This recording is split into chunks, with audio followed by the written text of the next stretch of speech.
No início dos anos 60, 4 jovens de Liverpool mudaram para sempre a música popular.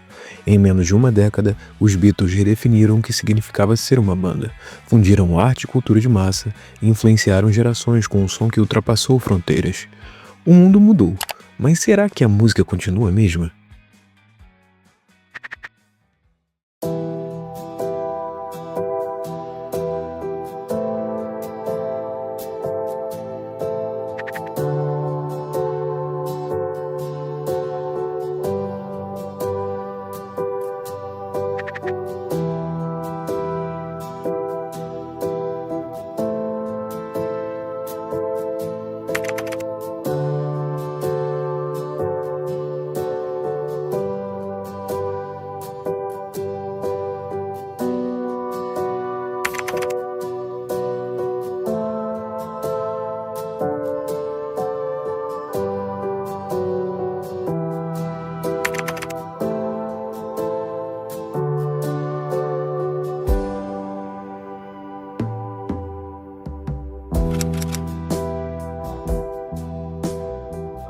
The Beatles are breaking up.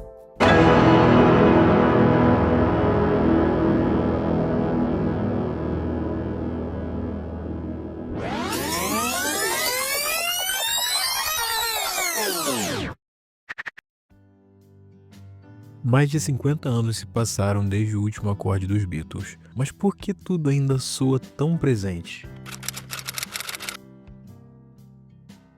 Primeiro porque eles fizeram uma boa música, né? Eles são precursores ali com uma curva muito especial, uma geração como a deles, como Elvis Presley, como os próprios Beatles, como os Rolling Stones, como Jimi Hendrix, enfim, tem uma turma da pesada ali que emergiu naquele momento ali, entre os anos 50 e os anos 60, mas essa turma não emergiu do nada, né? Trata-se de uma geração que nasceu dentro de um contexto muito difícil pós-Segunda Guerra Mundial, na iminência de uma guerra nuclear que poderia acontecer.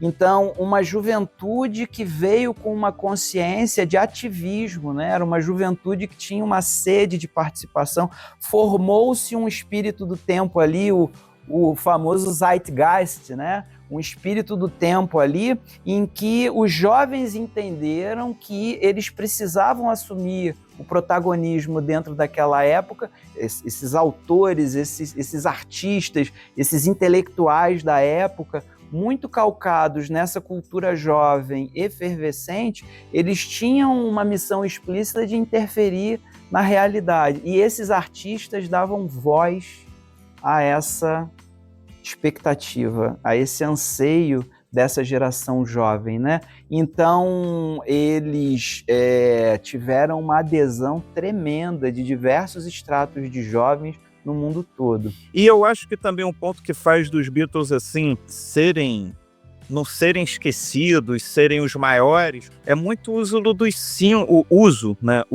símbolos. Durante 15 anos, lá no alto de um dos maiores hotéis de Las Vegas, tinha a foto dos 4, e os 4 lá com aquela... dava para ver parte daquela roupa do Sgt. Pepper's, né? Então você vai a um show do Paul McCartney hoje, você sempre vai ver algum fã fantasiado lá com aquela roupa do Sgt. Pepper's, né? Então uma forma assim de usar muito esses símbolos que acabam ficando no nosso inconsciente, cara. Porra, qualquer um que falar para Londres vai querer atravessar a faixa de pedestre de Abbey Road, sabe? Às vezes o cara nem é fã, mas aquela imagem dos Beatles atravessando aquela faixa tá lá no inconsciente, entendeu? Eu me lembro que o primeiro show que eu vi do Paul na minha vida, que foi no Beira Rio, né, em Porto Alegre, antes do show começar, um hold levou pro palco o baixo do Paul, o baixo Hofner, né?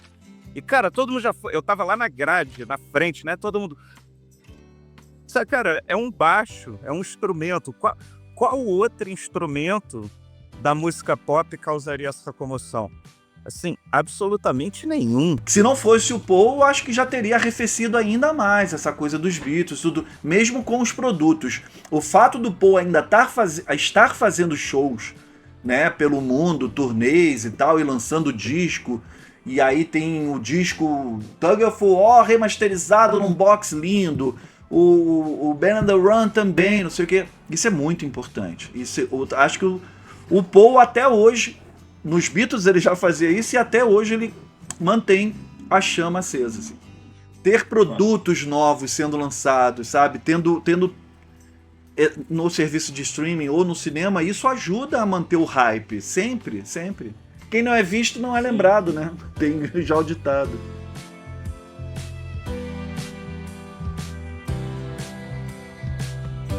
E de tempos em tempos, tem um lançamento, tem alguma coisa que traz os Beatles para um público novo. Tanto que você vê, você vai num show do Paul McCartney hoje, é muita gente de 20 e poucos anos, garotada mesmo, que tá indo porque descobriu os caras agora no streaming. Eu ouvi os Beatles no Spotify. Então eles conseguiram fazer essa passagem, essa mudança da cultura, né, de como se ouvir música, né? Não que eu ache a melhor de todas, mas a cultura hoje é essa do streaming, né? Então eles passaram muito bem. Quando foram lançados em streaming foi um boom, né?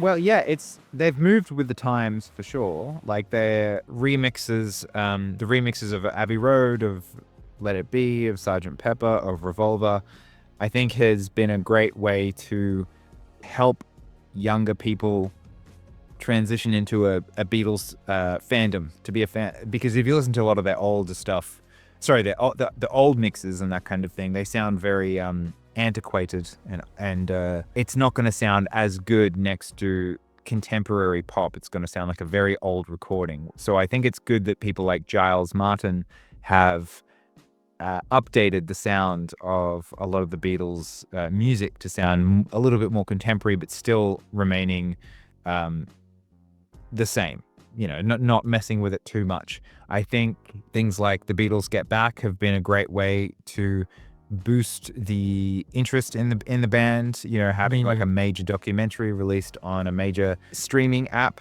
was wonderful. I got to experience how that affected the Beatles community firsthand, because at that point I was already a Beatles YouTuber, and when Get Back came out, it brought in a whole bunch of new fans and a whole bunch of new perspectives on the band and people's relationship to that music. And I think there's certain things that I would say, like, oh, Beatles Get Back, like, you should release a box set of that with special features for maybe the older fans, like the Gen X fans and that kind of thing, who love to collect items of Beatles memorabilia. I just like that new efforts every year. Every year the Beatles come out with something new, whether it be Now and Then or the remixes and that kind of thing. There's always a big Beatles thing that happens every year. It's great. They're always finding ways to keep the Beatles relevant.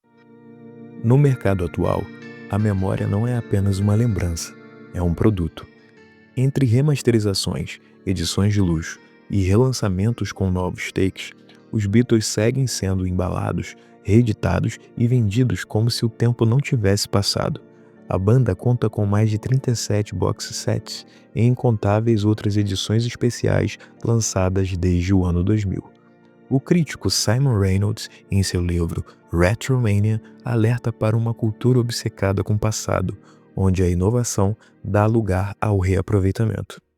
Current pop music is very dependent on old styles. Kind of how music works now, by recycling. A publicidade entendeu isso rápido, com campanhas que resgatam ícones visuais, jingles antigos e designs vintage para ativar a memória afetiva do consumidor. E o marketing transformou a nostalgia em estratégia. Mas o vício no passado influencia na relevância atual dos Beatles?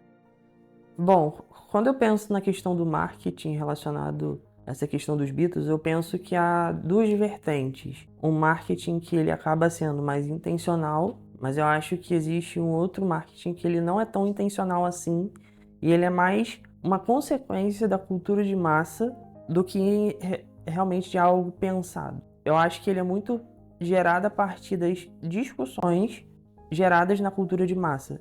Por exemplo, a questão da música atual com a música mais antiga. Essa discussão do que é melhor. Será que a música atual de hoje ela se tornou mais um produto do que uma arte? Então eu acho que essas discussões acabam levantando muito mais e trazendo à tona os Beatles do que propriamente algo que é feito. É claro, eu acredito que, olhando para quem é fã dos Beatles, ter essa coisa do relançamento de 50 anos, de qualquer aniversário, eu acho que isso tudo acaba gerando um novo produto que é consumido por quem é fã. Mas eu acredito que o nome dos Beatles acaba sendo mencionado em outras discussões não por um marketing intencional, mas por esse marketing, quase que um marketing boca a boca, que é gerado a partir de uma discussão da cultura de massa, a partir da discussão sobre o cenário atual da música. Dentre essas estratégias de marketing, há algumas que eu considero assim bem interessantes, como por exemplo, resgatar gravações não utilizadas, né? Então, aí você vai ter as sessões de gravação da BBC. Os Beatles fizeram algumas apresentações na BBC. Anos depois, eles pegaram isso, remasterizaram e lançaram. Também de pegar takes alternativos ou gravações que não foram aproveitadas nos discos lançados e depois fazer uma série. Acho que foram 3 ou 4 álbuns duplos, CDs duplos, com material inédito dos Beatles não aproveitado. E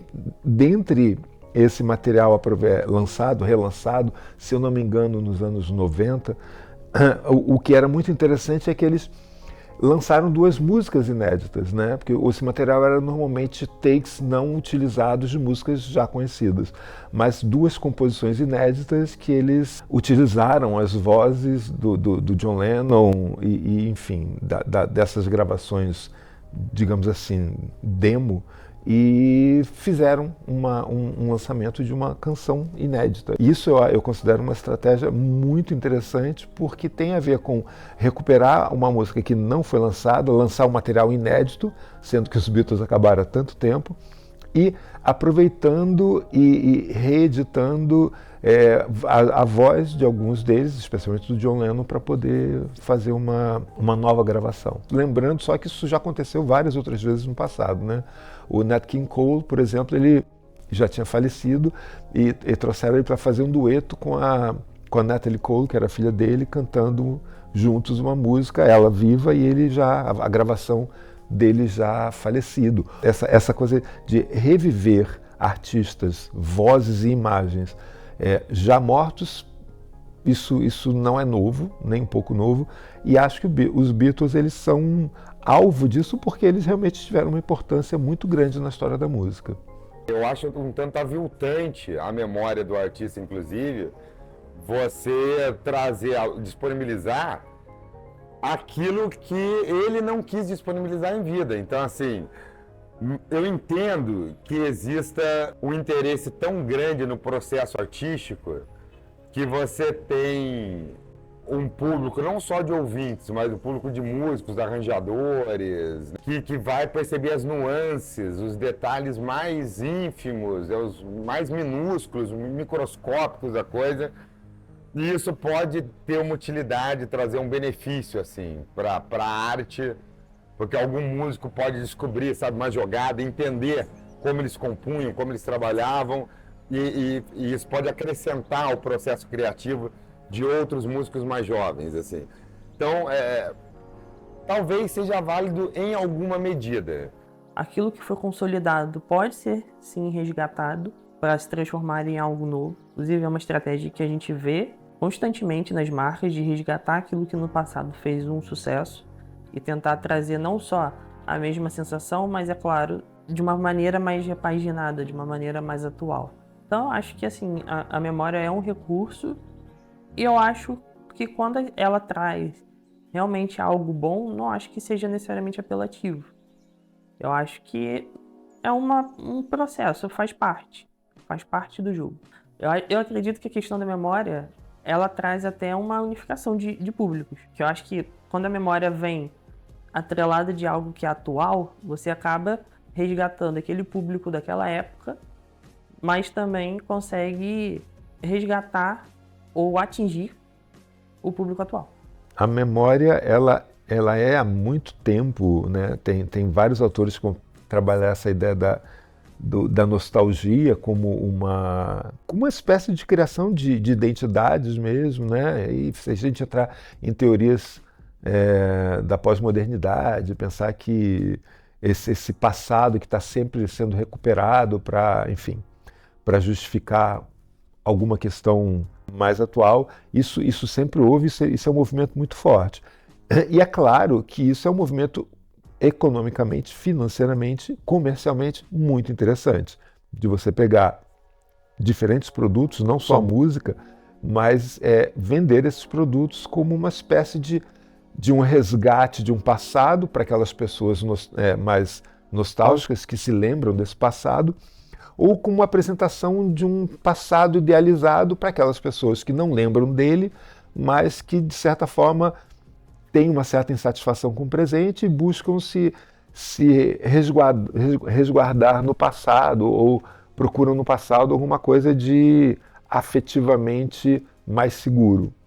Havia há alguns anos uma intuição entre os operadores do marketing, que eles costumavam dizer que normalmente entre 20 e 25 anos você retrocede e aí você tem uma tendência de marketing nostálgica, né? Então, se a gente está em 2025, é como se um rescaldo de cultura, uma intertextualidade com o que aconteceu ali pelos anos 2000, como se essas tendências fossem repetidamente retomadas, né?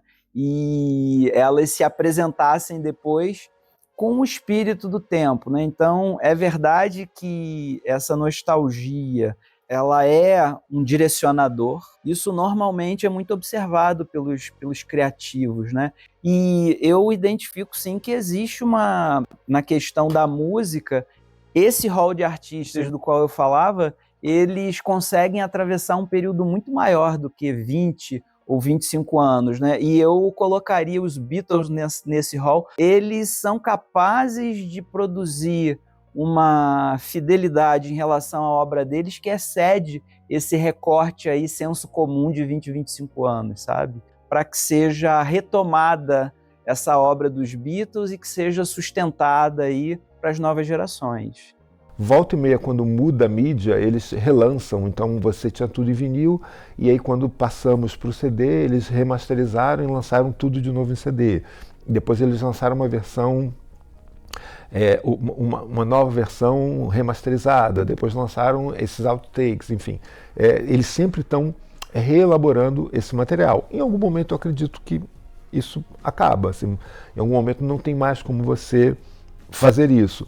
Porém, eu acho que a própria relação com a música hoje, através de plataformas de streaming, do Spotify e etc., ela faz com que essa nova geração que está consumindo música tenha uma outra relação com os Beatles. Então, não mais uma relação com os álbuns, não mais uma relação com as gravações que foram aproveitadas ou não, mas com uma banda antiga que tem músicas interessantes. E eu acho que a gente também tem um apego hoje em dia, sendo de geração mais nova, pela qualidade.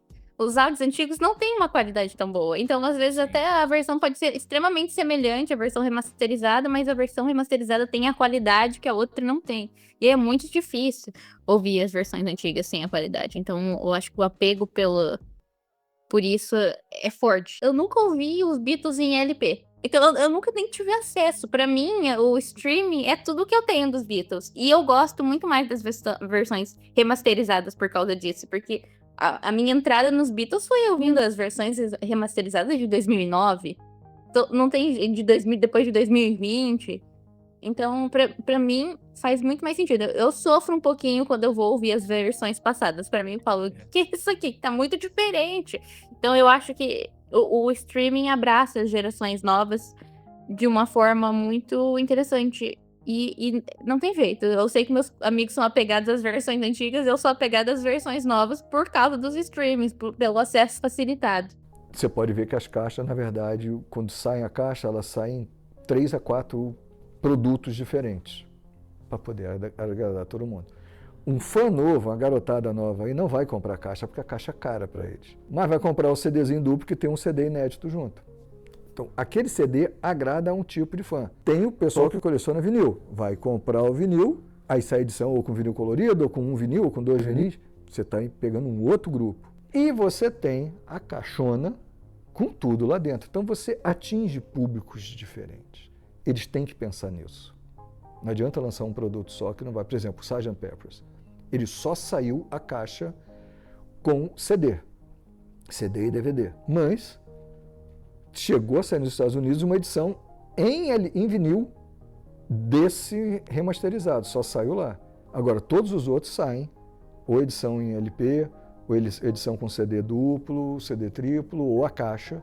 Todos os outros foi assim. Foi assim com o Álbum Branco, foi assim com o Abbey Road, foi assim com o Let It Be.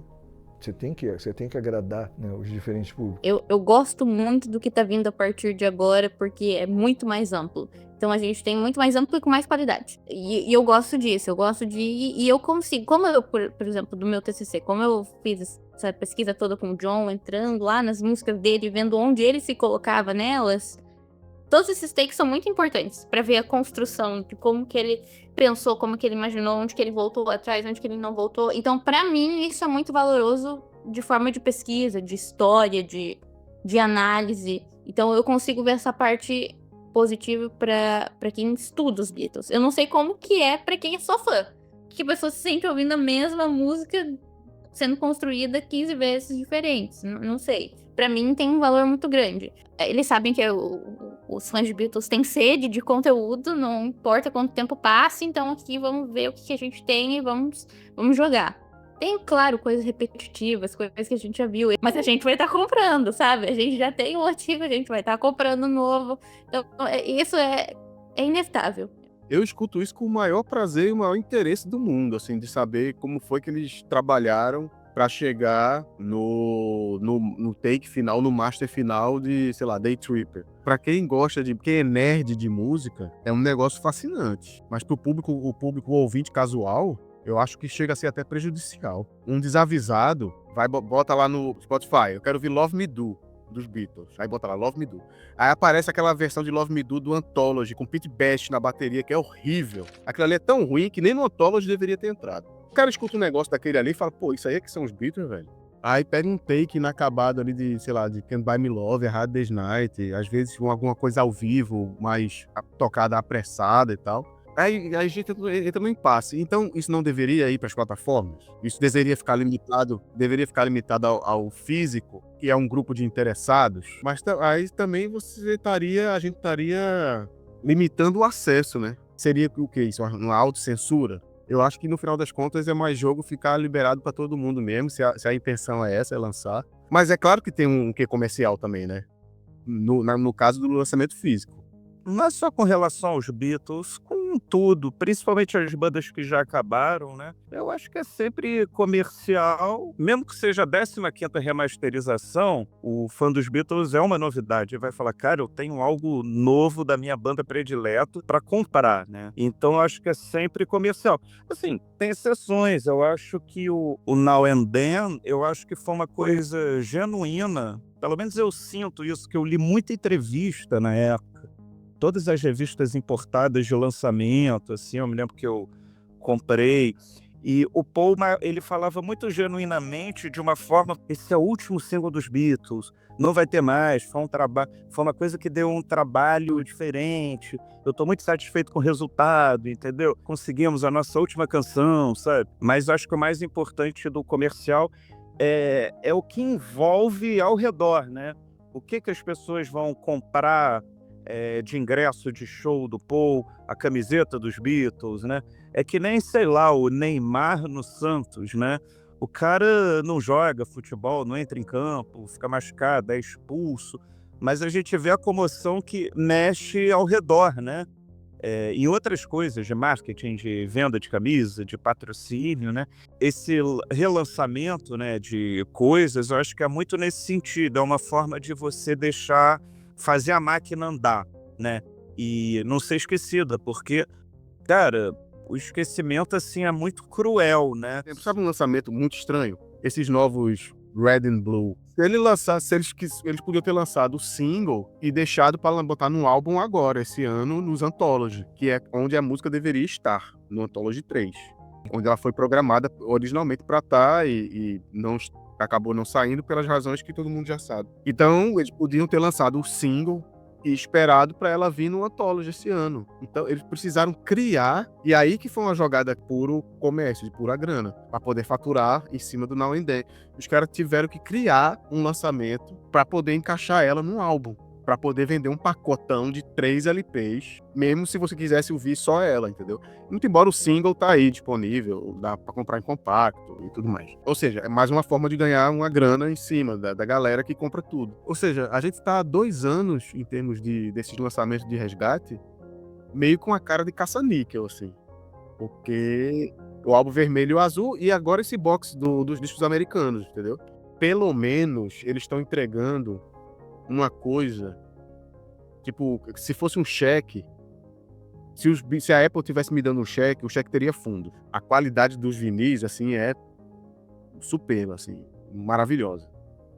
Então, você, na pior das hipóteses, você não está comprando nenhuma porcaria. O capitalismo, ele atravessa todas as formas de existência. Isso é impossível, né, a gente querer extrair, né, o que a lógica capitalista ela acaba impondo como processo, como lógica de vida, como quadro mental que se forma, né? Então, ainda que seja a mesma música, Hey Jude, Here Comes the Sun, são formas de consumo distintos entre uma década e outra, entre uma geração e outra. Então, eu poderia dizer que, de uma certa maneira, enquanto houver um fã dos Beatles, ou mais de um fã, ou milhões de fãs dos Beatles, essa arte nunca vai morrer.